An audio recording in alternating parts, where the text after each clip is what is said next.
Letter in. What is up, everybody? Chris here. Chris and Friends Podcast, episode number 13. Remember, we're tracking episodes. This is the third rendition of Marisa Mangiameli. Is it? Coming on the podcast. Which, you've got a lot. I heard you talking to somebody last night about all of your credentials. You did? Yeah. What? What are they? Wait. When all did the you? acronym when you were on the phone with that for the talk that you had last night. Oh. Give us a little taste of that. What do you got? What are your credentials here? Let's put them out there. So the NBHWC, that's the National Board of Health and Wellness Coaches. NBME, which is the National Board of Medical Examiners. And IIN, which is the International Certification Integrative Institute for Integrative Nutrition. Yeah. So when you tell people that, then what do you say you actually do? I say that I do integrative health and functional nutrition. And I would say that... What makes it integrative? Something they could just implement into their own life as an individual? No. What makes it integrative is it's bringing Western medicine and holistic practices together.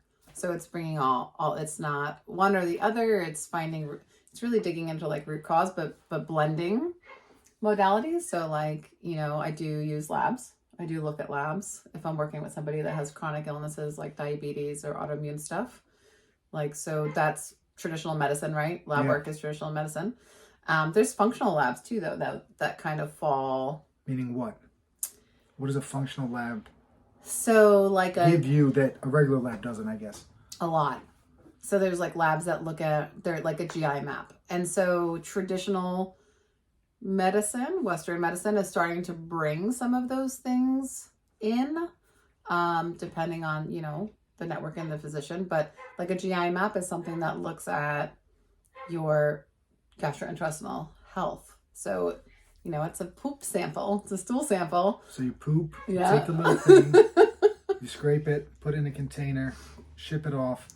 They take a look. They give you a bunch of data. A ton of data. Yeah. What do you? I mean, in that example, there. What do you? Is it Is it a number as if it's inflammation, or is it like a parasite? Is it a bacterial? Like, what do you get back from that? All those. So the GI map that I usually use, it depends on the lab test. Yeah. So the GI map will look at parasites and good bacteria, bad bacteria, but even the growth of bacteria, right? So there's like certain ranges that you want stuff to be in. And so it's the bacteria that's actually present, the how much of it is present. There's some bacteria like H. pylori. So like H. pylori has, in the functional space, has kind of gotten a bad rap for itself. But really, like, it's prevalent in most people. But an overgrowth of it is not good. And for some people, it's not good. And so it's just getting a bigger look at that picture because, so that's like one, a Dutch test is another one that's for women's hormone health. And that is way more extensive than the hormone. Is that an acronym? Or the Dutch do it? No, Is it from the Dutch? It is not from the Dutch. All right. But you're not sure if it's an acronym either? I'm not sure. I don't know I've heard you talk about the test. I don't know what it is. Now, I just thought of something while you were talking. Speaking of all of this illness here. This is, you asked me if I had ideas. I hadn't planned on talking about this today, but sure. Well, that's cool. We got to kickstart this off anyway. So you got a lot of options. You're trying to integrate a little Eastern, a little bit of Western. For me, I look at my role and my goal is to look at the whole picture. And honestly, the lab work is great. People usually gravitate towards lab work, but I would be like, if I'm being honest, it's actually people being honest with me about their life that allows me to really be able to help them more than like lab work is great, especially in like acute situations where someone has an illness that's flaring, or a chronic illness that's flaring, or their blood work is really out of whack, or there's like a severe health issue going on, right? Like the lab work is a really important piece. But then there's like people that are maybe just experiencing like fatigue, and I still want to look at their labs because it's a piece of the puzzle. But at the same time, it's 9 times out of 10, probably closely, it's a lifestyle variable. Like the lifestyle variable is way more prevalent than just knowing a lab. And I think a lab identifies a problem. But that's it. That's it's right. Like, hey, I could watch, like coaching track, for example, I could see that throw, hey, that's wrong. Yes. But if I don't tell them how to correct it, yeah, then it doesn't really serve the person. Right. So it's like you got the lab result, cool. Now right. what? I guess is the now what part is where the now what part I think is so the people get frustrated. I think sometimes with one modality potentially. Yes. So it's like maybe that's where I think that's kind of we probably talked on this before, but I feel like that's people kind of exhaust a few options and then they might explore something or an outside yes. approach, a different kind of look. I feel like that's kind of part of the procedure with what. Yeah. What you do, but also when you identify the problem, you listen to them. So you have to have the conversations, you have to listen, and you probably know through that conversation that the GI one, right, that map mm-hmm. is going to be potentially have an issue somewhere. You don't know what, but you're just hearing what they're doing. You hear about their lifestyle, you hear about what they're consuming, maybe you hear about their stress. Right. You probably know it's going to be off, but. Well, I can share the difference. I mean, but that would be where the fix would be, right? Not like, right. So yeah. It's really getting to like understanding the root cause of why maybe the lab picture looks the way it looks, you know, and I would say in strictly Western medicine, when you get a lab work that says you have XYZ, we'll use a bacterial overgrowth, for example. That's going to be an antibiotic treatment, right? Mm. But the antibiotic treatment is throwing the gut health even more out of whack. And so normally it's not supported or shared that how to care for your gut health while also doing a course of antibiotics and after antibiotics, right? So then people tend to then have more problems down the line or it comes back. So for me, it's instead of like looking at it from that point of view, it's looking at it from, well, why is there this overgrowth? And what in our lifestyle is actually supporting it, because something like a bacteria, like a gut bacteria, isn't going to continue to grow without the right food and resources, just like humans, right? So it's kind of like unpacking that piece of it, but that's just like one example with the GI map. I mean, there's so many other things. Like I was on a Wellness Wednesday call last night. A woman shared about postpartum Hashimoto's. That's a really, really, really common thing. Does that stick around forever? For most? No. People think it does. Okay. Hashimoto's is autoimmune, which means, and it's not genetically predetermined, which means that it is reversible. But if you were to go into... Is it an underactive thyroid thing or like an overactive? Under. So it's hypothyroidism. So that would mean that sluggishness and things of that nature and carrying some weight. Yeah. What else? Those are like the two common things? I'm not sure. Oh, okay. I mean, it throws everything out of whack. So what did she do, for example? I mean, it's anecdotal, but like what was her approach to it? Did she kind of accept it initially, but then was like, this isn't good? What was her plan of action? So usually the course of action for hypothyroidism is levothyroxine Synthroid, which is a synthetic version of the hormone. I did want to bring this up though, when we're talking about this stuff, right? You said, you take one thing like an antibiotic. Mm-hmm. I always think about that. There's no such thing as free lunches, right? Where it's like whatever you take, and I want to talk about it with my shingles diagnosis too, with the stuff that we got. Yeah. It's like, you close one door, and I'll put that in quotes, but it's going to open up a door for some other potential issues. Yeah. All right. I didn't want to interrupt before, but I decided to interrupt now, I guess, before you went into that part of it all. So they just kind of medicate the Hashimoto's. Right. So it's an underactive thyroid, and so it's not putting. So, I mean, we could do an entire talk on just this, but no need. Well, I think there's a need, but there's actually like so many more pieces. People think it's actually the thyroid, but really it's the liver and other areas in the body that are not doing things the way they're supposed to do things. And so that piece is missing. Like in traditional medicine, it's like, okay, hypothyroidism, let's provide synthetic hormone. So levothyroxine Synthroid. And then they just monitor your dose to make sure that your blood work levels are where they need to be. But and that a lot of people respond very well to that, right? Because they've actually, they have been missing that for a long time. They're tired. They might have like skin issues. That's another big thing. Dry mouth. There's all kinds of symptoms that go along with it. Weight gain, sometimes weight loss. It really just depends on the person. But metabolically, that person's totally out of whack because that's a hormone that affects all the other hormones, and the hormones make your body go. But then they're just adjusting your dose, and as it gets, So almost always they're increasing your dose over time. So is it just a dose adjustment in most cases, do you think? 5 years down the line, 10 years down the line? They're almost always increasing the dose. Right. Yeah. I don't want to say never, but the plan is not like a couple months usually. The plan is never to get off of it. All right. So then that wasn't acceptable for this individual. So then, right, she thought, well, like, and that was, she was like, well, I don't understand. And then also she wasn't actually feeling better. She felt better a little bit, but still not great. Mm-hmm. And she was like, I just don't understand, why. She just started to question it, which is, I think, a good thing, because I think the why is important. So postpartum, like I shared a little bit last night when I was on the call, women go through, like, you're growing another human being. It requires a significant amount of nutrition. Most of the population is malnourished already. There's a serious deficiency nutritionally in our population. It's why there's such a high disease prevalence. So add on, now you're growing another human being. And even with prenatals, it's still not really enough. And you have to be taking a really good quality one, which there's unfortunately not that many of those out there.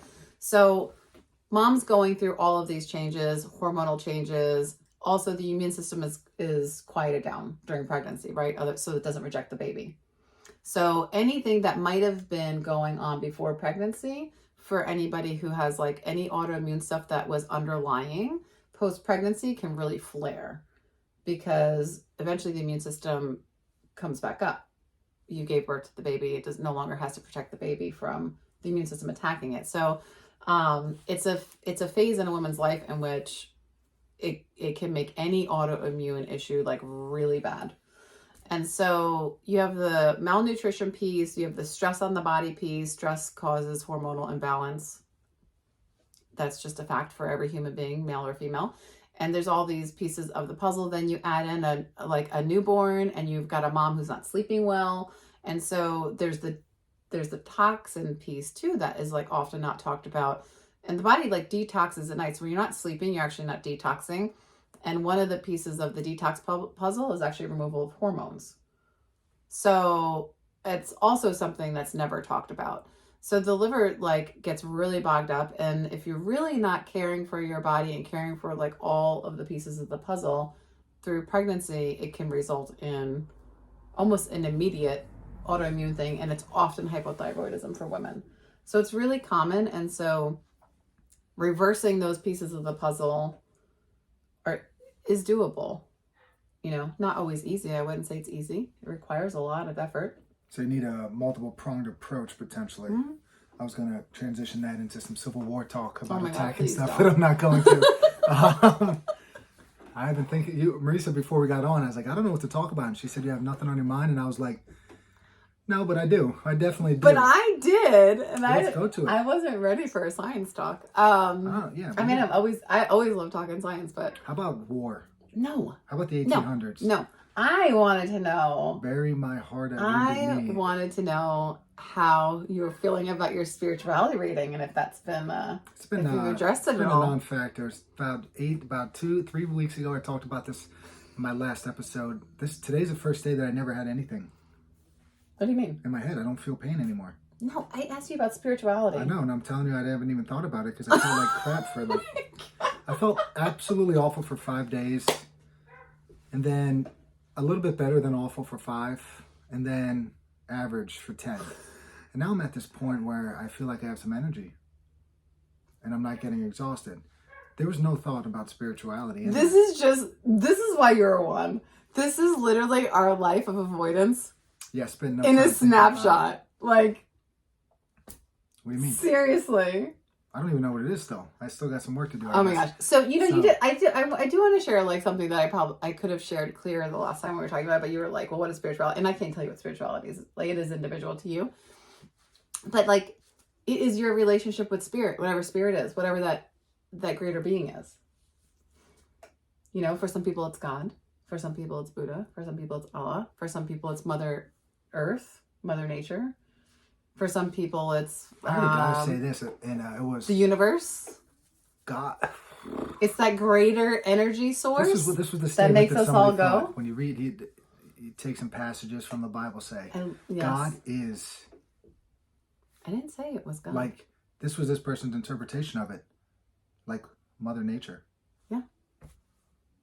It's just the label. So it's like when you talk about creation and you talk about a Big Bang, it's like there's some sort of correlation. All of this stuff was kind of getting intertwined and mixed in together. And I was like, interesting take, interesting approach. They had a much better sell on it than I did because I don't remember exactly what all of their points were. But that's my point. I thought it was a cool take, honestly. You think that's unique? Well, no, this goes back to all of that stuff that we watched. Do you remember the ancient civilization stuff? Yes, but what I'm But it's all of this like craziness. But my point is, that's the whole point. It's whatever it is to you. Yeah. Like we were both raised in a Catholic household, so like maybe you're still stuck in this over. Peace be with you. Hoarding. And also with you. They changed it now. And also with your spirit.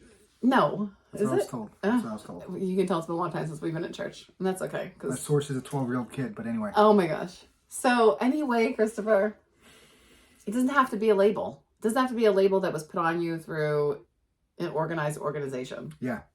No knock on religion to anybody who it's just... But spirituality and religion are not the same thing. Why don't we get my buddy Matty Gorkas on, the pastor? Oh my gosh. Soon. We're going to break it down. And he's gonna break it down for me. He's going to give it to me straight. Which been a piece few are you years. missing? I'm not missing any piece. He's I just going to like tell you the talking same thing. That's your relationship. I like talking about stories. He just got stories. I like talking about stuff. This is why you're a one. Now, when we talked about that, well, I was trying to talk about that show that we watched, Ancient Civilizations or something. Mm-hmm. And they had this crazy moment where like all of these places all over the world all had a similar origin story about a flood. Mm-hmm. And then a rebuilding of civilization. Yeah, like 10,000 years ago. Like right around the same. And it was like in Mexico and places in Europe maybe, or in the Amazon even. Turkey was one, maybe? Yeah, that's where like that Göbekli Tepe is like this site that they found these stones that were like, I want to say 20 tons. And they're like, how did they move these? Yeah. Or how did they build this and all this other stuff? It was like Stonehenge on steroids almost, I feel like, this site that they found. But anyway, so it was interesting. It's a cool show. So yeah, and then maybe that's where it kind of came from too, where it's like Mother Nature served up destruction, and then there was creation and all this other stuff. Mm-hmm. So I like that take. I thought it was an interesting take. All right. Now I will say this too, and I told you this. Apparently you don't remember. My story is this. Leo Tolstoy, the writer, had everything in the world. He was one of these incredible, prolific writers. Mm-hmm. He was also around in the 1800s, a period that I'm studying. If you want to chat about that, we can. But he just said that he needed something. And, he thought he was going to take his life. Mm-hmm. And he's like, I don't take part in the rituals of the church. But he went every week. He's like, I don't literally believe this is the body of Christ. All of that stuff. But something about church saved him. It was being with people. It was the messaging. It was it was all of that stuff. So, he didn't believe in this literal sense of things, but it did end up bringing him out of whatever it is. So whatever he was believing did get him out of it. I don't know exactly what he was believing, but that's my point. It's everybody's relationship with spirit, whether it's God for them or Jesus for them or Mother Nature for them or something totally different, is theirs. And how you facilitate it is your own journey. But this is what you wanted to talk about. This is what was on your mind to bring up. It was one of the things. It was a check-in on that. Well, I mean, I think it ties into so many things because you call me woo-woo all the time. Yeah. And it's funny. Really? I think so, yeah. For which one of us? For me. Okay, so what is woo-woo for you? I don't know. I don't remember examples, but go ahead and finish what you were going to say. I know. I mean, like You said I call you woo-woo all the time. I do. You do. So you should know. Give some examples. It's your phrase. Anyway, What were you going to say about your example? What about? I don't know. You said you call me woo sometimes, and then you were going to go something else, and then I interjected. Imagine that. Yes. Well, since you interjected, help me out with what your definition of woo is. No, don't know. Just know when I see it. Really, you know when you see Yeah. it. It has no definition, but you know when you see it, all right? There's a Supreme Court case that... Well, okay. Oh, an example of woo-woo. Like we were talking about like energy. Oh, what about Reiki? Reiki, energy medicine. Yeah. It's not woo-woo. So that's what I'm saying. Like some people might say that. I think. But you know, my belief is if it works for you, it works for you, and I don't really care. I think a lot of people would say that. Okay. Take a freaking fake pill. No, take a water pill. If it makes you feel better, then you feel better. Time out, though. Does it matter if there's actual something in there? It's all about energy. Even spirituality. Yeah, but you see all these people. I don't want to say that they don't have something going there, but they do. I was going to say like one of these like cult things that we watch or something where they were like these incredible healers and all that stuff. Those people were convinced that they were being healed, and they had this moment of like feeling good, right? Right. So some people might see that and be like, "Hey, that's a bunch of nonsense." But for that person in that moment, it wasn't. It gave them some feeling that they never had before. Mm-hmm. So if you really feel that way, why do you call me woo-woo? For fun. Is there not any? Do we need to explain it anymore? I just said I found it funny. All right. Well, but okay. What's up? But what are your thoughts on something like energy medicine? Like what? I don't know what that is though. Give me an example. Okay, like Reiki. If it works, if I feel like it helps, I never got it. Would you? Sure. Okay. Got a bad neck. I almost went in there when I had my shingles outbreak, remember? I know. I told you should go. I told you should have gone to Tracy to get some reflexology and Reiki. My point, I guess the point I was going to make was that everything is energy, and that kind of comes back to spirituality, because spirituality is really about energy. It's an energetic source. And like everything is energy, right? Like your chair's energy, the table's energy, we are energy. Everything is electrical. Like people how am I supposed to? That's people like don't a think, statement that I don't know how somebody applies into their life. Like, all right, you just said everything has energy. I understand that, but okay. So a cell phone is electrical, right? Runs on energy. Sure. Correct? Okay. Not just like what we're seeing on video or the electricity coming into it from the cord, but also there's atoms within the phone itself that make up the phone. They're matter. Matter is energy, right? So people can understand and accept that on a physics level as being taught it, and they accept that. Like, it's weird to me that a lot of people will feel certain things are woo-woo. Some people think like what I practice is woo-woo, like just of course using natural modalities, right? So, but they don't consider like a phone woo-woo. I mean, nobody can, not nobody, but the general population can't explain to you how a phone works, right? But it's a connection here. It's a transfer of energy. That's the connection. It's a transfer of energy that most people cannot explain. And that's what you're saying. And that's what I'm saying about spirituality. That's what I'm saying about energy modalities. That's what I'm saying about holistic healing. Even medicine. It's shifting a transfer of energy. Like, that is literally what happens. It all comes down to like biochemical and quantum physics. This is not interesting. I'm sorry, this is not interesting to me. That's probably why I don't read about it or try to understand it. Seriously. I'm sorry. I can't. Like, this is not even in my wheelhouse. This is not even something that I'm remote. Like, this is just, it's interesting. I was listening to a guy talk the other day, and I'm not going to say who it is, but I went to this other person, and I was like, man, this guy lost me in about 2 minutes. Those conversations, they'll lose me. My point is, it's all science. People think that a lot of things are not, but like, it really is all science. Trust the science. Nature is science. Right. But then you're not supposed to. Well, no, science is constantly evolving. So like, challenge the science. You should just question everything. I mean, you should be seeking answers, right? Science is always evolving. Science doesn't know all. I mean, Emmy said that to me the other day. She's like, that scientists know everything and doctors know everything. And I was like, no, they don't. So they only know as much as they know in this moment. And it's always changing, right? Because they're always learning and they're always researching and they're always testing new things. And science shifts, like that book back there, The Brain That Changes Itself. Yeah. You know, neuroplasticity was thought to be a hard no. Like in adulthood and all that. Only like 30 or 40 years ago. So not even that long ago. And now we know the brain is plastic. True that. Right? So I believe in that, for sure.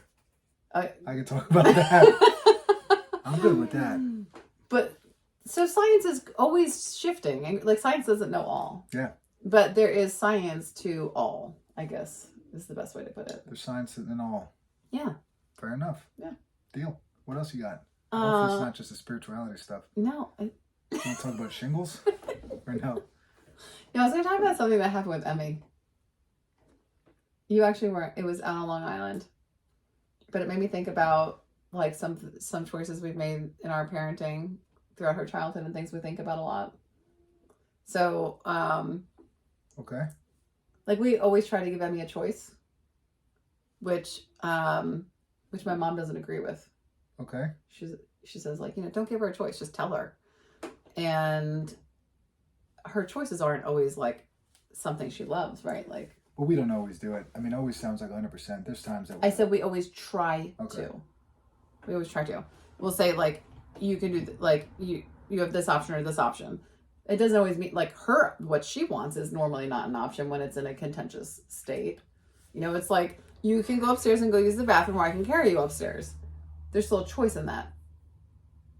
Right? It might not be the choices that she wants, but there's still a choice. She gets to choose. And usually she will choose to walk up the stairs. Okay. Right? Yeah. Would you agree with that? Sure. Okay. Yeah. So my stepfather asked her, she was feeding the dogs, and he asked her, my mom gave her, I think, 2 cookies, and she was giving them to Katie. They have 2 dogs, but she was giving them just to Katie. Katie is super, super friendly, and Hemi's friendly too, but my parents are just cautious with Hemi around Emmy. Mm-hmm. So Emmy went over to give Katie the treats and was having her sit. And Katie's very well trained, so like Emmy can tell her all kinds of tricks. And Larry said, Emmy, can I have half of one of those cookies for Hemi? And Emmy said no. And so what did you think Larry did? I don't know. I'm not going to guess. He took a cookie from her. What do you think happened after that? I think she got pissed. She was pissed. Huh.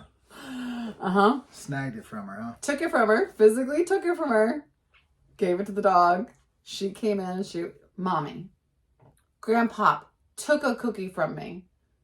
And I was like, okay, there's more to this story. So Larry comes walking in behind her. He's like, yes, I did. And I was like, okay. I was like, why'd you take a cookie from her? He's like, well, I asked her if I can have half a cookie to give to Hemi. And she said no. And I said, so oh, man. Did you just then take it out of her hands? And he said, yes. And I said, and you thought that was okay? And he was like, yes. And I was like, why? And he said, because I'm an adult. Oh, man. Oh, yeah. And I was like, all right. I said, all right, La. So let's say you had something in your hand and I walked in and I asked you for it and you said no. And I just took it from you. He's like, it's different. And I was like, well, why is it different? And he's like, because she's a child and I'm an adult. And I was like, humor me. He's like, I'd be pissed.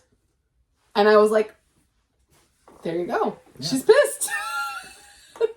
And it made me think about how like that generation, and not just that generation, but like a lot of people think of kids as, I don't want to say less than. I don't know if that's the right word. Would you? Yeah, probably. Sure. Like less, I guess less than, right? And that's something we've always tried not to do. I was just thinking about it too, like... and it's a lack of communication, right? Like, we don't communicate with her that way. And I said, and he said, well, so my mom goes, wait a second, Larry probably thought there were no treats left.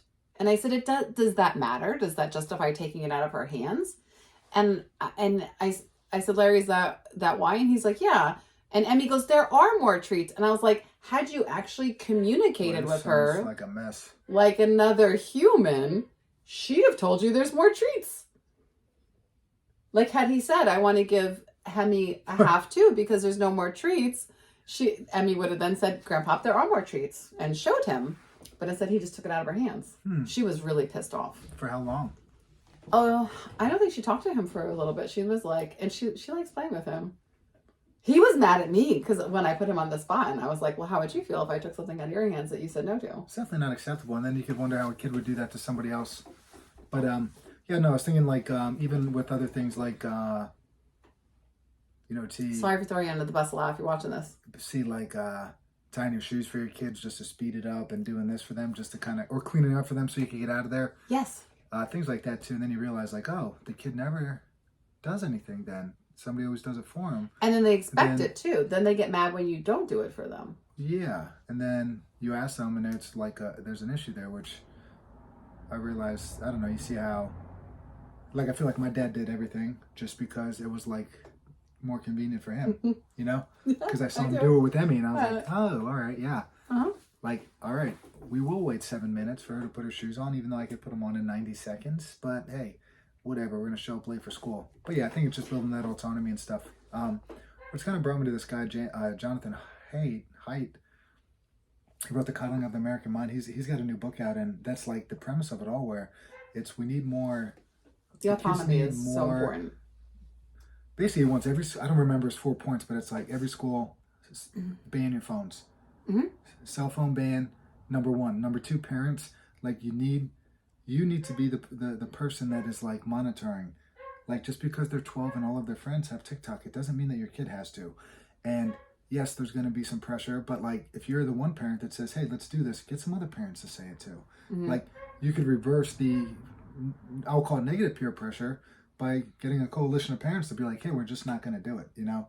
But one of them was outside. It was just I don't want to say, I guess unstructured is a word, but more like unsupervised. It's not like letting them run around with a pitchfork, but like, let them go outside. Let them play for a while. And just build that autonomy in that way. But yeah, I forget what his 4th thing is, but that's a new book coming out. And I'm into that.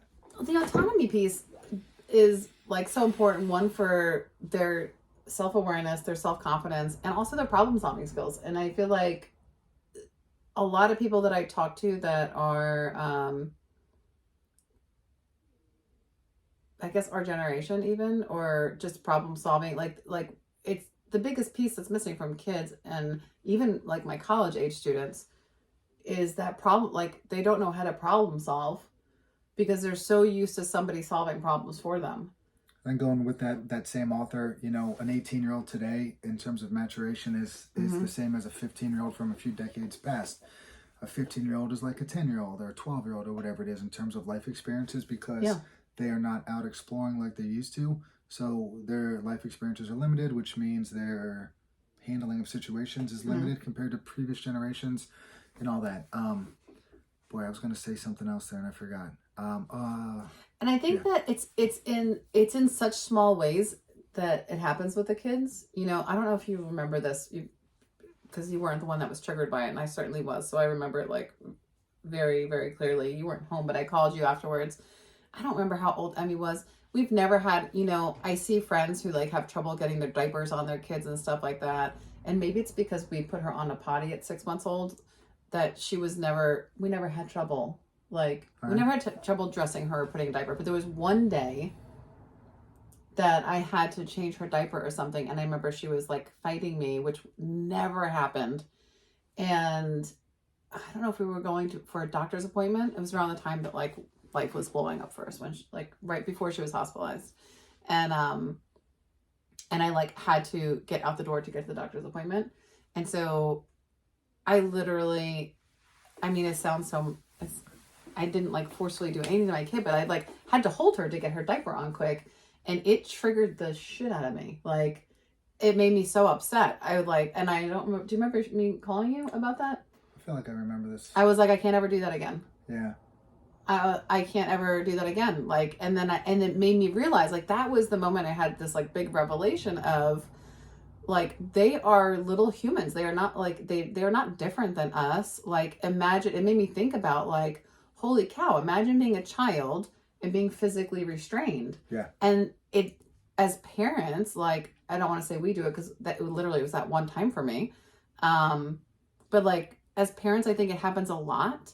And I just think like, that's so traumatic for some personalities, obviously for me, because it triggered me. And two, like, how frustrating for that kid. Yeah. I did. I mean, there was that one night you had a phone call or something, or you were on a Zoom, or it was something going on, and I had to pick her up because no, I'm going to see mommy, and I was like, no, you're not, and she was flipping out, and then she ended up going back to bed. But yeah, I did that once. And how about the Doesn't it? Yeah, terrible. How about the with our friend talking about timeline therapy that he was doing? Yeah. So this was a cool story where he was trying to figure out why he just crushes these peanut butter cups that shaped like an egg during the Easter holiday, and he's like just recently had a revelation where he has these positive memories of, I guess, him and his father, right, would eat these growing up, and it brought some sort of sense of like comfort and joy and happiness into his adult life. He's probably mid. They actually like went to the factory or something. Oh, so yeah, they saw it being made or something, yeah. And they got to eat them, and they were like warm off the press. And he said his father was kind of like very, very bright man, but a little detached. And so it was like a memory where like they had a bonding moment. They had a bonding moment, yeah. And it brought back some pleasant memories. And he's like, every year, he just crushes them. I remember what I was going to say before. People complain about the next generation, right? But it's like, who raised that generation? Right? So yeah. That's one thing I always keep in mind too. It's like, I'm not, I don't know. I guess I'm at this point where I probably worked with over a decade now with kids. And yeah, they are different, but it's like everybody, all the parents are different too. Right. Right. Well, and that's why I think it's important to talk about. So because I think like, when I had that conversation with you that day when I was upset about having to like force Emmy's diaper on, like that was the day for me I realized like, holy cow, like that happens all the time.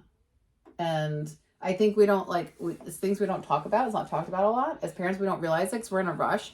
So like when I remember sharing that story with a friend, and I was just sharing with her like my revelation of like, can you imagine like just being manhandled and physically restrained on the regular, like a lot of kids are. Mm-hmm. And she said to me, she's like, well, if you have to get out the door and your kid's like not getting dressed fast enough, she's like, I'm probably doing that to get my kid dressed. And I was like, I'm probably not doing that. I don't think I'm ever doing that again. And that is definitely indicative of us being late because we do let Emmy do things, but it was that mindset of, well, if I have to be somewhere. And so I think it's just like, it's generational, right? Like my stepfather was like, well, she's a child. I'm an adult. I get to do it. And I was like, but do you? Like that's not okay, actually. And then that led to us talking about Emmy at a really young age that she gets to tell people that they like if someone is in her personal space or touching her. And I don't mean in an inappropriate way. I just mean at all that she doesn't want. She gets to voice that opinion, right? Well, just yesterday, too, we had this talk of like, Emmy, if anybody ever comes into this driveway and they tell you to come over, and I was like, you do not go there. You come and get us. She's like, yeah, or if my friends are here, I'll go get their parents or something. And I'm like, yes.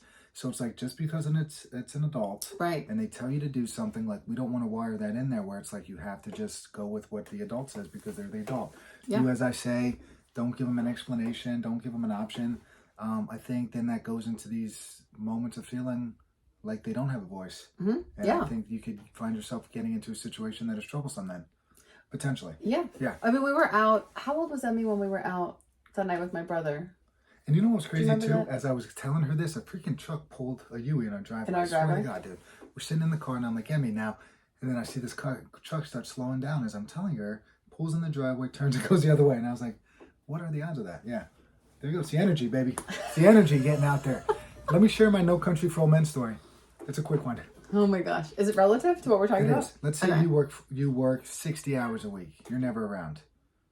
You had your mom raise your child.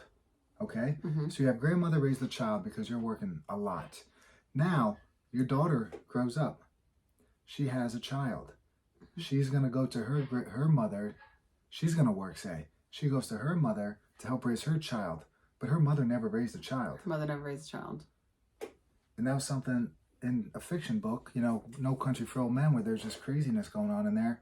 And it was this dialogue between two guys, that old, Tommy Lee Jones character and somebody else. It's like, so what do you do? Like with each generation, there's a little bit lost there with that. And No, that's definitely relative. Yeah. Yeah. And I think also, there's like the perception, like, of what you should do, right? Whether it's put on you by culture or friends or family or how you were raised. But then there's like, so there's the perception of like how you should be a parent. And then there's like being a parent. And I think it's just important to like listen to those nuances, you know, and like to be aware. And like, honestly, like I try to think about this often. Yeah, we really do try to like facilitate autonomy and independence with Emmy, which is really awesome. And it's also painful. Mm-hmm. It's hard because it comes back to bite us in the ass on the regular. You know, like we've taught her that her body's her own, and she's like, I'm my own person. Like I am my own body. You don't get to tell me. And I'm like, I was talking to my buddy who's might be a teacher of hers next year. Yeah. About her daughter, and she was just, this was at the Sky Zone thing, and she was just like, oh man, she got my husband good the other day. I just had to walk away.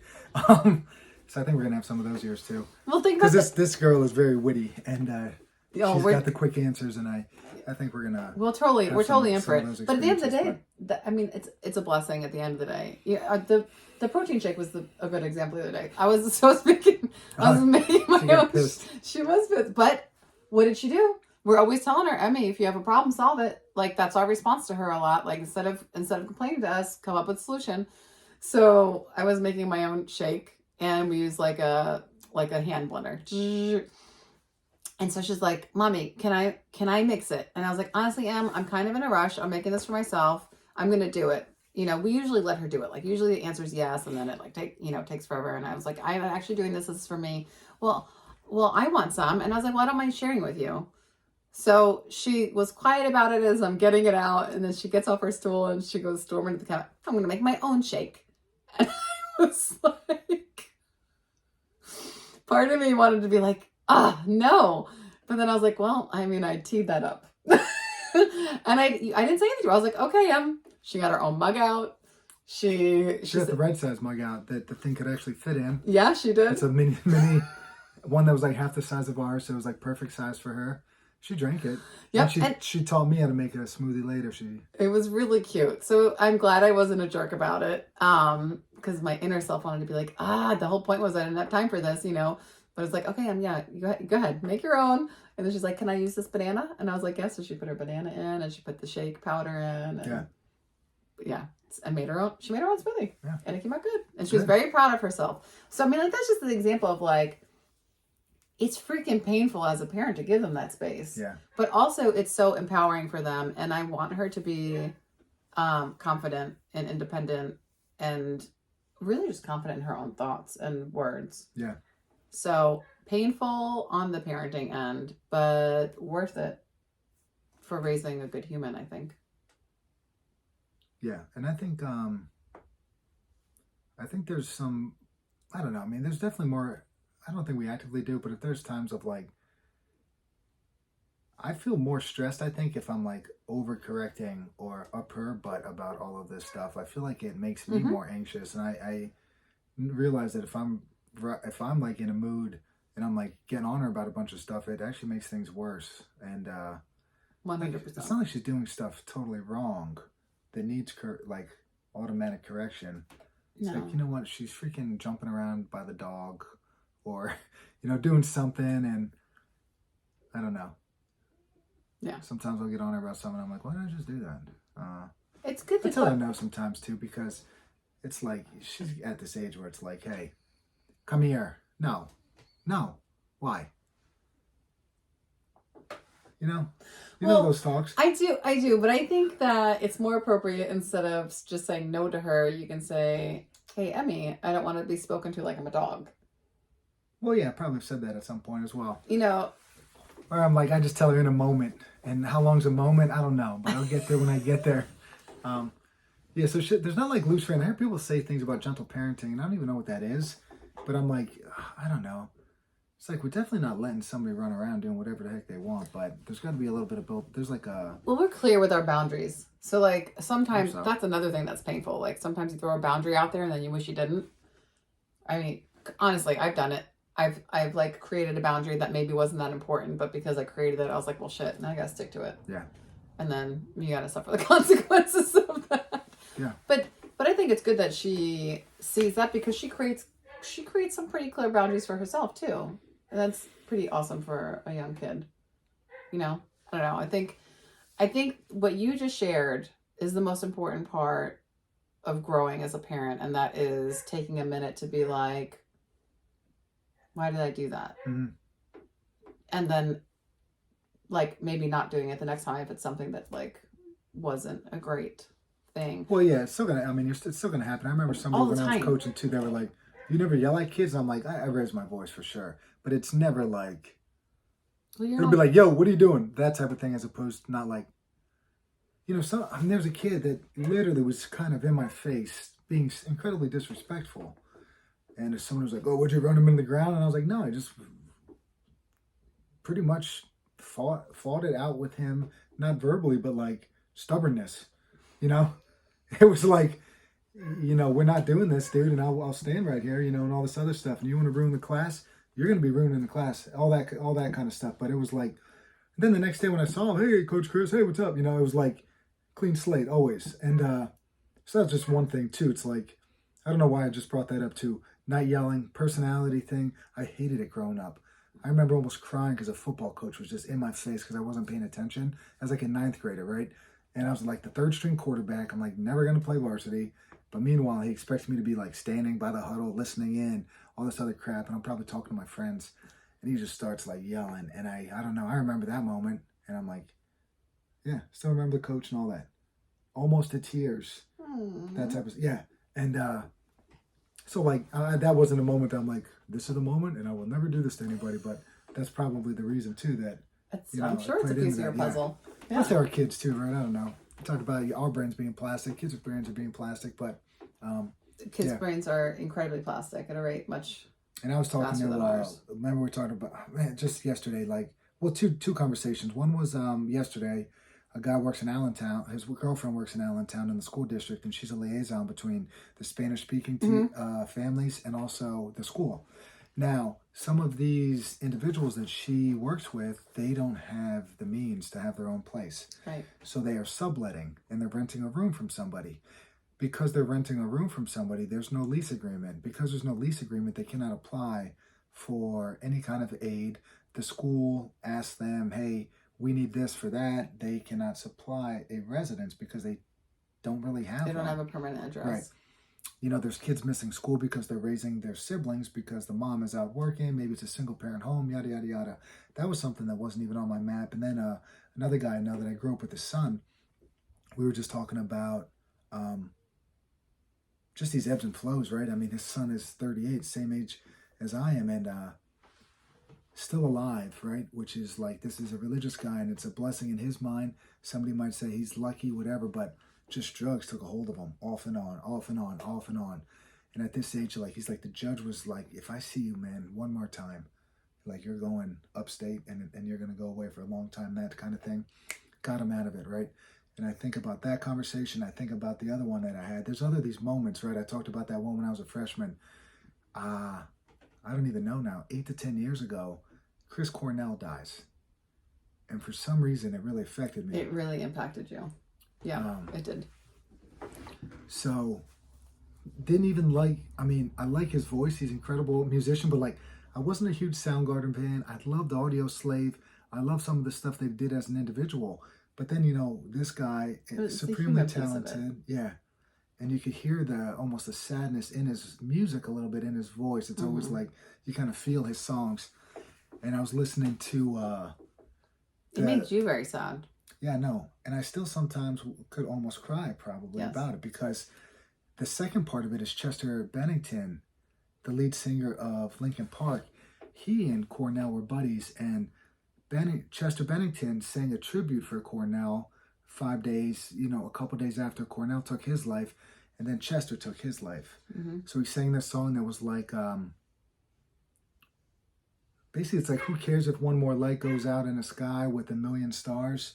You know, it flickers, But then at the end, he's like, basically just says, I do, you know, like I care about that one star that flickers and flickers. And I think with most of the stuff that seems to affect me, it's like that individual, for, you know, the kid that I grew up with that's still struggling, still alive, or, you know, you don't know what any kid's home life is about. So like when you are dealing with somebody,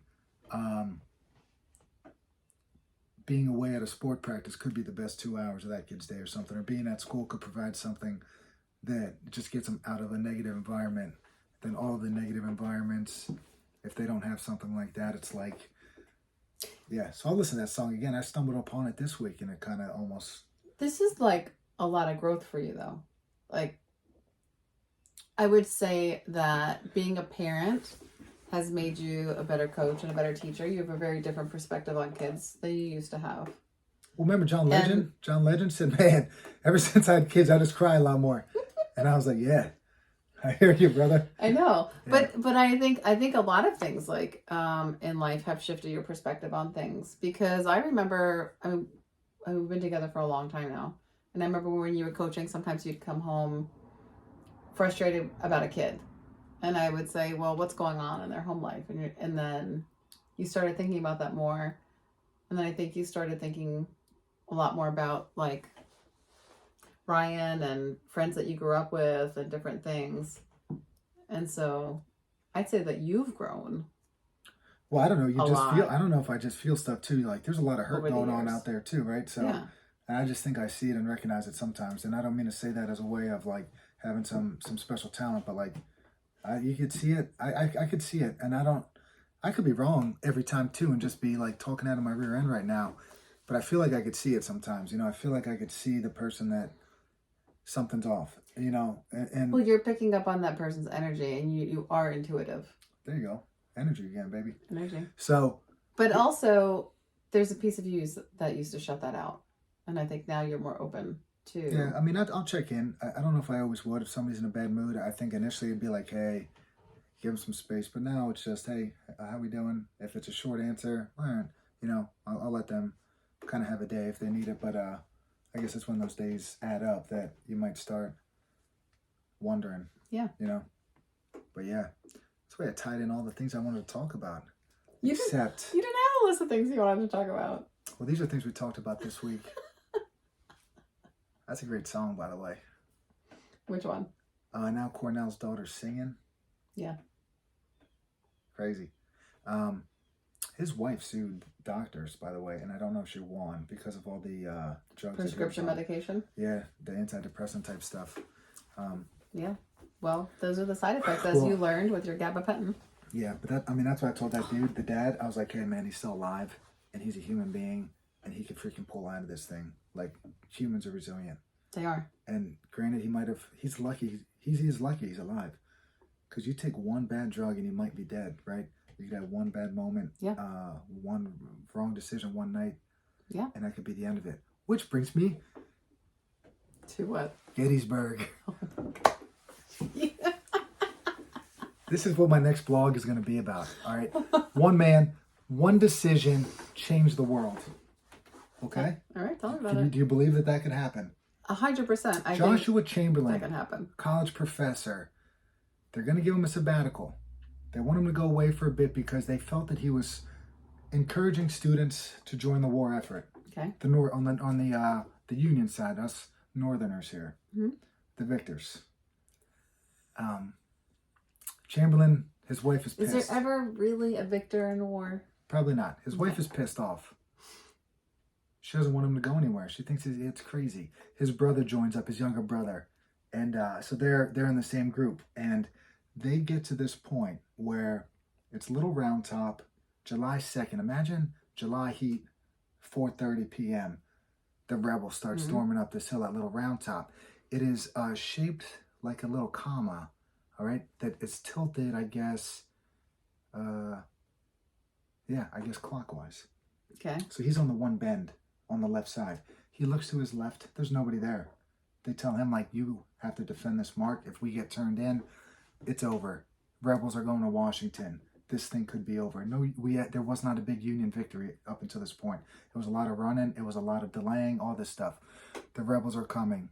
fight them off. An hour into this thing, they're going to run out of ammunition. He's looking around. So he's got a choice. Mm-hmm. We are going to get out of here and disobey what I was told, or we're going to put the bayonets on and we're going to charge these fools. They put the bayonets on. They start running downhill. The rebels have no idea what the heck's going on. They put their guns down. They take like 200, 300, I don't remember. It might even have been 400 prisoners that day, because the rebels just see a bunch of crazy people running downhill, yelling and screaming with bayonets. They didn't even really hurt anybody. They didn't fight back. No, they were just stunned. And that was that. That was that day.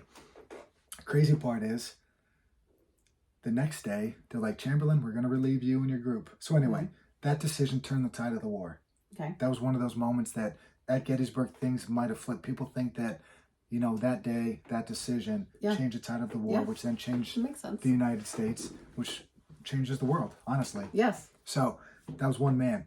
Now the next day, this is just not really associated with that thought, but they're like, hey man, we'll give you a rest. We'll give you some relief. You could go to the quietest spot on the line here, right in the middle. You know what Robert E. Lee says yet the next day? Pickett's charge, baby, right up the middle. We're trying to go right down the middle, split them in half, yada, yada, yada. So Chamberlain, the very next day, they had like no water. They fought. They marched the night previously, like all that kind of stuff. And they threw him right back in the middle by accident, and was battling again. But the man went on, won a Medal of Honor, became a governor of Maine, all of that stuff, right? Okay. I love the story. I love it. One man, one decision can change the world. Yeah. One bad decision can change a life. One night, one person, one decision, one whatever. And I don't want to say that, I don't want to put too much steam or too much pressure on the individual, but like everything that you do matters. All these decisions you make matter. Cassie and I we went live today and we talked about that, like, we always have choices, and down with each choice is a different path. Oh. And it doesn't mean that they're all a bad path. It doesn't mean that they're necessarily a bad path, but like, I think listening to your intuition, like that's what he did. Yeah, he took that command, and it was it. And in that book too, they talk about how they just blindly follow their leaders. There's this dialogue there too, like, man, like, is this really it? We're going to leave. We're going to pull out of there. We have them right where we want them. Now because they're scared to take the step, we got to turn around and march away and then prolong this thing. But I wanted to bring up the Martin Luther King Jr. quote because it's one of my favorites. It's a long one, but it's about the Civil War. There's a civil war going on inside of all of us, right? Mm-hmm. And that Alexander Solzhenitsyn's talked about, like, the line between good and evil runs through every man's heart, right? Mm-hmm. And we have the ability. Martin Luther King said we have, on one side we want to be kind, but then there's that other side that wants to be hateful or envious or some of those things. Like with each positive emotion, there's some negative things associated with it. And it's like, there's always going to be this constant battle between doing the right thing and, I guess, not doing the right thing. And these are smart thinkers, in my opinion. I think it's the difference between belief and fear. Because jealousy and hate and those things stem from fear. And in the presence of them, not choosing them stems from belief. Not choosing them stems from belief? I think it, like, having a strong belief and, like, being in a space of love can overcome. Like, what do you have to do to overcome something you're fearful of? Having belief in yourself. You have to have belief in yourself that you can do it, right? Yeah, I get that. So it's unknown. There's always unknowns, but it's belief that pushes people past that barrier. So, like, it's easy to look at it from, like, a logical standpoint with something physical, but, like, fear, like jealousy and hate, like, those stem from fear. And of what? I don't know. Like, it depends on the person and their environment and what we're talking about, but it's fear-based. So that's what, I think it's the difference between fear and belief. He had fear that day. But he believed it was worth continuing. In the cause, maybe. He believed in the cause. He had a belief that was greater than his fear. Joshua Chamberlain. Some Pennsylvania boys in there too on that day. Yeah. And New York, I think, your home state. Love the book though. This series is incredible. Does anybody else care? You know what's another great book? Bury my heart at Wounded Knee.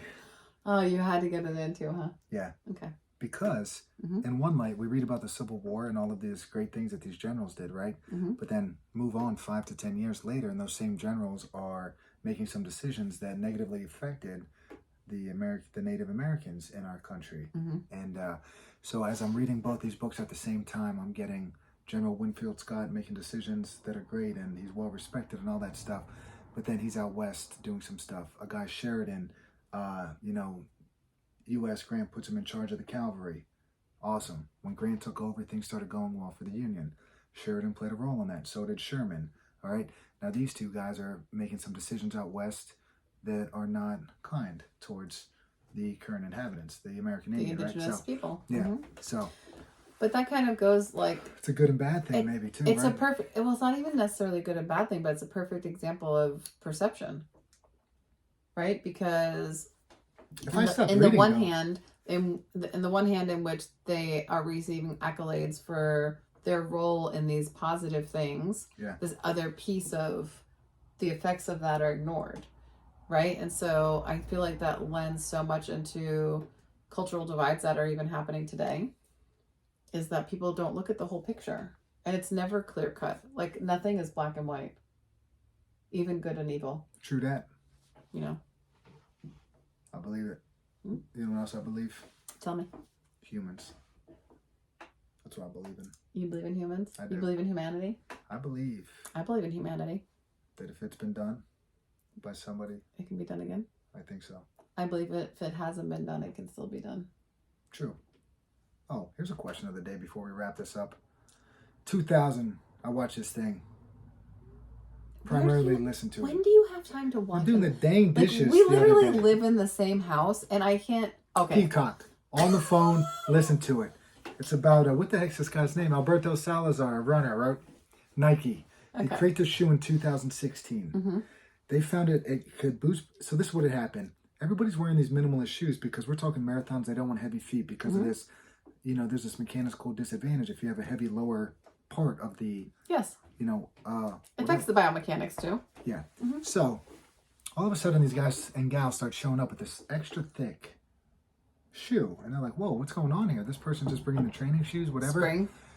Did it have carbon fiber in there. Yes. And so also, it had this foam that absorbed energy. So think about being on the sand. The energy just kind of disperses in the sand. Energy. All right. Right? But this shoe stored energy and allowed you, once you put force back into the ground, it boosted the energy back into your movement. Correct. So your economy of effort, the economy of movement, whatever, you could give the same effort, but they were running at 2.7 to 4% faster. You're boosting performance. Nike gave them to their runners. Records are getting smashed. At the time, by rule, it was supposed to be what's available to some should be available to all, but it wasn't. Nobody did anything about it. Really? Yeah. The record stand. There's a woman, Carrie Goucher, who left Nike. She took 4th in the Olympic trials, and somebody's like, you know what? Whether your speaking engagements, your career as a coach, as a runner, as an Olympian, as a former Olympian, is a lot different than 4th place finisher in the U.S. Nationals. She didn't make the Olympics, right? Right. Top 3 all wore those shoes. She left Nike because of that coach, Alberto Salazar. And his treatment of his athletes. Okay. She left, shady coach a little bit. So they only gave those shoes to that coach? To the Nike, yes. Record smashed. What's your thoughts here? Interesting. So Nike, it wasn't a public on the market shoe. Not the first 2 years probably. Okay. And they were smashing. So records. they were sponsoring specific. It was called the Oregon Project, I think, and it was, hey, we're going to try to get under the 2-hour mark for the marathon. That was one of their things. Okay. And this guy, So Salazar got in some trouble then. Now, what they say is he had a quote 99 that said, you will not be in the top 5 if you're not taking EPO or some other performance enhancer. So so he makes this statement and people are like, this guy, is he admitting right now that his runners are on this stuff? But what they're trying to frame it as is he was exploring all of these anti-gravity things. He had guys and girls running on a treadmill underwater so they could get their miles up without the pounding. Right. He was trying to find their also increasing resistance. Their definition is like he's trying to find that EPO advantage in a natural way. Okay. So it's a shady thing. It's a big controversy. They banned him for 4 years. That's My boy Malcolm Gladwell was a defender of him, and I love Gladwell, but I was like, I can't get on board. They're like, and you know what else he said is that there's sport, then there's elite sport, and they're not the same thing. Yeah, that's These true. individuals are doing 150 miles a week hard. You're 20 miles a week jogging to get ready for 10K. That is not the same. It might look like running. It might look the same, but elite sport and sport are just two separate entities. And I agree with him. Yeah. Yeah. So he's like, of course. I mean, you send your guy to this guy. There's being a professional athlete, and then there's being an amateur. I mean, there's a difference. They said Salazar is a runner. He didn't drink in the desert because he didn't want to add any body weight onto himself. When he was a teenager, he had strep throat, 103-degree fever, in a blizzard. He had a running streak going on, consecutive days. He went out to get his miles in with strep throat, 103-degree fever, in the snow. I would so argue Gladwell that's said, not smart. It's not. Gladwell said, that's the guy. You know who he is. You know he's going to be pushing. Like, when you go there, you know what you're signing up for. I don't like that defense because some of these kids were teens when they went there, and this one girl had a terrible time there, and she left, and a high school phenom that just got, I think there was disordered eating in there and all this other stuff. Right. I'm sure there was. Right. So I don't like that because it almost says that the parents are responsible and they should have known and all this other stuff, right? I don't like that defense in that case. But anyway, what do you think of the shoe thing? Cheating? I mean, I'm like not a black and white person, but I think it depends on what the rules specifically allegedly, were. yeah. And if there was a rule around shoes, then... So you know where it gets even more interesting? But if there wasn't... They said you need to make a rule on this. They said, all right, here's our rule. 40 millimeters of something you could have. Guess what Nike's new edition shoe was? 39.5. Yeah, I mean, Nike had that planned before the ruling. So there was an implication there that Nike may have some sway with the ruling. Yes, and also being allowed to do what they did initially. So what they did then, after the first 2 years, they said, oh, we'll give you our shoes. We'll hand them out at the race, stuff like that. That was the way that they got around the rule then. But there was 2 years of records getting smashed without this thing being addressed. And there's some runners that were frustrated and annoyed by it. I think rightfully so. But you know what? You're always pushing the limits. Everybody cheats at the elite level. Well, I don't want to say it's cheating necessarily. Everybody pushes. I'll say it. Salazar said it. He said that you're not going to be in the top 5 without the EPO, but yet his runners got into the top 5. So what are you saying? But there's things... Okay. There's things you can do that are performance enhancing that are not bad things. That are not like illegal, that wouldn't break rules. And I think that when you're at that level, the expectation is that people are pushing the envelope. They're pushing the envelope as far as they can push it. And that includes even in their physical bodies. Like you shared about him running in the blizzard with strep throat. I mean, like I would never recommend that. Well, you know what else they did? They bought an altitude thing. So they pumped altitude. Actually, like they changed the atmosphere in the house. They were in Oregon. So they wanted the people to live at altitude. Right. So in the house, it was like as if you were in Colorado because they didn't want to leave the training site. So they did things like that. They had all this stuff there. And so, yeah, it was an interesting thing. And I don't know what I believe at the end of it all. I think that's thinking out of the box. I don't like. I wouldn't. Another thing they did. One of his runners, they punish that at a water station. Gets water, throws his hat off, gets a new water. Gets a new hat, puts it on. That hat had like a cooling mechanism in it. So he was able to cool his core body temperature down by switching the hat out. That was the type of stuff this guy did. He was always kind of pushing the boundaries, trying to... Nobody ever said you can't do that. Right. But when they did it, it was like, wait a second, should that be allowed? But why wouldn't it be allowed? That's part of it too. There's always these weird rules with stuff. You know what I mean? Like, why wouldn't it be allowed? That's like punishing somebody for having thought of something first. And it was a cold hat too. It wasn't as if there was a mechanism in there that kept the hat cold the whole time. It only probably hit him for 5 minutes or whatever to cool. But I'm just saying, like, to me, it's like punishing someone who thought outside of the box and took a risk on it. Because you don't always know those things are going to work, right? Yeah. So someone thought outside of the box, took a risk on it because of their belief in it, and someone else didn't. That's why he is who I he mean, is. maybe That's why he's the people. most. There might be people that are gonna disagree with me, but that's how I feel about He's it. a controversial figure. I think that anybody who pushes the envelope and gets outside of the box and takes a step before others is always going to be brought penalized by the masses. Do you want to know why he got suspended or part of it? That's that woe is me attitude. 4-year suspension. Do you want to know why? Tell me. Put testosterone cream on his son's arm and then tested him. What he said was that he wanted to see the amount. If somebody decided to rub testosterone cream on one of his runners, he wanted to know the amount that had to be rubbed on them in order for them to test negative. That's what he said he was doing, and he used his son as his test subject. But that was part of it as well. So that's like clearly skirting the line. He said it wasn't. He wasn't giving his athletes the cream. He was saying if some other try to sabotage his runners by which happens. I mean, that happens in the horse world too. There are like horses that'll be. It's happened tons of times. This with they a put mind stuff that in the knows. horse's food so it'll pop positive on a drug test. Lance Armstrong never popped positive. Right. 500 plus drug tests, never failed one. Well, Salazar and Lance Armstrong had conversations about stuff. mm-hmm. Emails get released about, hey, check this out type of stuff. It was interesting. And I will say this, 88 Olympics, Ben Johnson. This story fascinates me. His coach was Charlie Francis. He wrote 2 books. One told about, hey, this is why we did what we did. We were running. We got Canadian track and field to a certain level. Everybody else was beating us. Everybody else was doping. We started doping. We started winning. We got caught.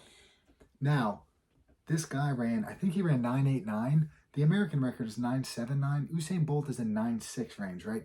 So in 88, this guy runs this new world record on steroids, 9.89 in the 100. Mm-hmm. Bolt is 1.5 seconds faster than him. Sorry, 0.15. And I'm like, you're telling me this guy's doing this naturally? I'm kind of a skeptic with everything. Watch this documentary Icarus where Russia was doping everybody. Mm-hmm. We know about Armstrong.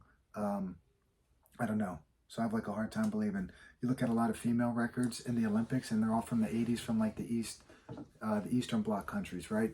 Mm-hmm. Where then it was later known that, hey, there was a lot of doping going on here. But they didn't get caught in the time because of the cheats are always a little bit ahead of the game. But well, I mean, it just, I think, goes in line with those who rise to powerful positions.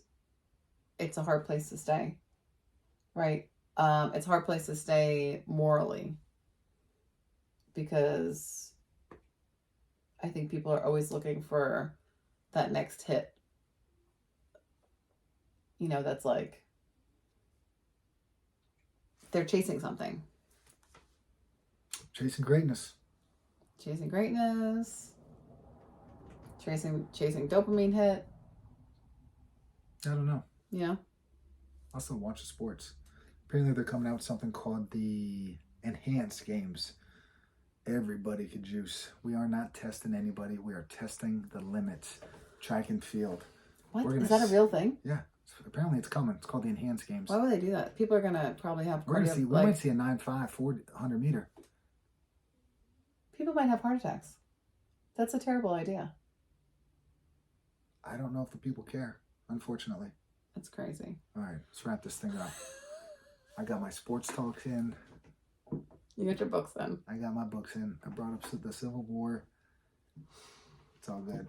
Your spirituality is still a 1, and now we know why. It's getting to a 2 soon. Don't you worry about it. Peace, everybody.